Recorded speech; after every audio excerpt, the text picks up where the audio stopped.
अक्सर मैंने ओपीडी में देखा है कि वेरिकोसिल पेशेंट दो चीज़ों से बहुत ज़्यादा परेशान होते हैं। वैसे तो वेरिकोसिल पेशेंट काफ़ी ज़्यादा परेशान होते हैं, लेकिन वो एक तो पेन से काफ़ी ज़्यादा परेशान रहते हैं, दूसरा गुच्छे से काफ़ी ज़्यादा परेशान होते हैं। नमस्कार, मैं डॉक्टर हिमांशु पराशर। आज इस वीडियो में आपको बताऊंगा कि वेरिकोसिल पेशेंट अपनी बीमारी को, यानी कि जो उनके सिम्टम्स है, जो उनका दर्द है, जो उनका गुच्छा है, उसको कैसे कम कर सकते हैं। अब बात वही है कि इस बीमारी को ठीक करने के लिए परमानेंट आपको मेडिसिन की ज़रूरत पड़ेगी, लेकिन कुछ घरेलू उपाय है जिसको अगर आप फॉलो करते हैं तो थोड़ा बहुत आपके सिम्टम्स में आराम मिल जाएगा।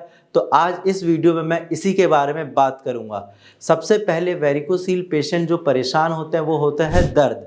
कई बार मैंने ओपीडी में देखा है पेशेंट को बोलते हुए कि सर काफ़ी ज़्यादा पेन होता है, इतना ज़्यादा पेन होता है कि मैं बैठ नहीं पाता, चल नहीं पाता, इवन अपना जो मैं काम करता हूँ वो भी कंसंट्रेशन के साथ नहीं कर पाता, क्योंकि मेरा सारा ध्यान मेरे पेन पे ही लगा रहता है। तो दर्द में आराम पाने के लिए सबसे अच्छा तरीका है आप सपोर्टर पहन के रखिए।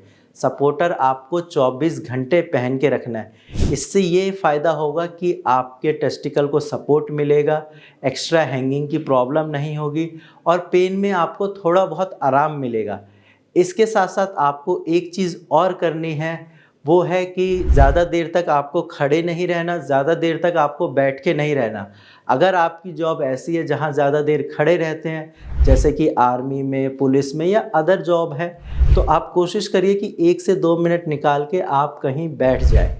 उससे क्या होता है कि जो ब्लड सर्कुलेशन आपका अगेंस्ट द ग्रेविटी होता है, तो उसको ज़्यादा ज़ोर नहीं लगाना पड़ता। जब आप बैठते हैं तो थोड़ा ईज़िली ब्लड फ्लो हो जाता है। इसके साथ-साथ अगर आप ज़्यादा देर बैठे रहते हैं तो उस टाइम कोशिश करिए कि अपनी सीट पे खड़े होके 30 सेकंड के लिए या 1 मिनट के लिए, थोड़ी देर के लिए आप वॉक कर लें। उससे क्या होता है कि आपका ब्लड सर्कुलेशन नॉर्मल हो जाता है और आपको पेन में रिलीफ मिल जाता है। अब सेकंड अगर हम बात करें, जो वेरिकोसिल पेशेंट परेशान होते हैं वो है गुच्छे से। जब वो अपने टेस्टिकल के ऊपर हाथ लगाते हैं उनको गुच्छा जैसा फील होता है और वो घबरा जाते हैं कि सर इतना ज़्यादा गुच्छा है, क्या ये कभी ठीक हो भी पाएगा या नहीं हो पाएगा, या मुझे सर्जरी करानी पड़ेगी। तो मैं उनसे यही बोलता हूँ कि ये बिना सर्जरी के ठीक हो जाएगी। आपको मेडिसिन लेनी है, साथ में आपको कुछ उपाय करने हैं। तो उपाय की अगर हम बात करें तो सबसे अच्छा उपाय है आइस मसाज। अब आपको अगर वेरिकोसील है और गुच्छा फील होता है तो आप आइस मसाज करिए। आइस मसाज करने का एक तरीका है, आप 4-5 बर्फ़ के टुकड़े लीजिए, उसको किसी कॉटन के कपड़े में अच्छे से रैप करके अपने टेस्टिकल के आसपास 15 से 20 मिनट रखिए। अलग-अलग प्लेसेस पे रखिए। उससे क्या होता है कि आपके टेस्टिकल का टेम्परेचर आपके बॉडी टेम्परेचर से कम होता है, लेकिन वेरिकोसील की वजह से उसका टेम्परेचर बढ़ जाता है। तो जब आप आइस मसाज करते हैं तो वो टेम्परेचर डाउन आता है। इससे ब्लड सर्कुलेशन नॉर्मल होता है और गुच्छे में भी थोड़ा बहुत आराम ज़रूर मिलता है। तो अगर आप ये सारी चीज़ें फॉलो करते हैं, साथ में कोई भारी सामान नहीं उठाते हैं और कुछ एक्सरसाइज करते हैं जैसे कि कीगल एक्सरसाइज हो गई, ये सारी चीज़ें फॉलो करने के बाद आपके पेन में डेफिनेटली आराम मिलेगा, साथ में आपका गुच्छा भी कम होगा।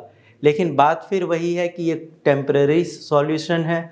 अगर आपको परमानेंट ठीक होना है, अपनी बीमारी को जड़ से ख़त्म करनी है, तो आपको मेडिसिन लेनी पड़ेगी। और बिना सर्जरी के अगर ठीक होना है तो आप होम्योपैथी मेडिसिन लीजिए। होम्योपैथी मेडिसिन आपकी बीमारी को बिल्कुल जड़ से ख़त्म कर देगी और जो आपका वेरिकोसील है वो लाइफ में कभी नहीं होगा।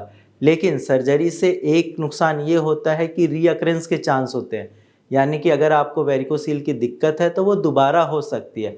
तो कोशिश करिए कि ऐसी चीज़ ना करें, आप परमानेंट ठीक हो जाइए। अगर आपको वेरिकोसील है तो आप डायरेक्ट मेरी टीम से बात कर सकते हैं।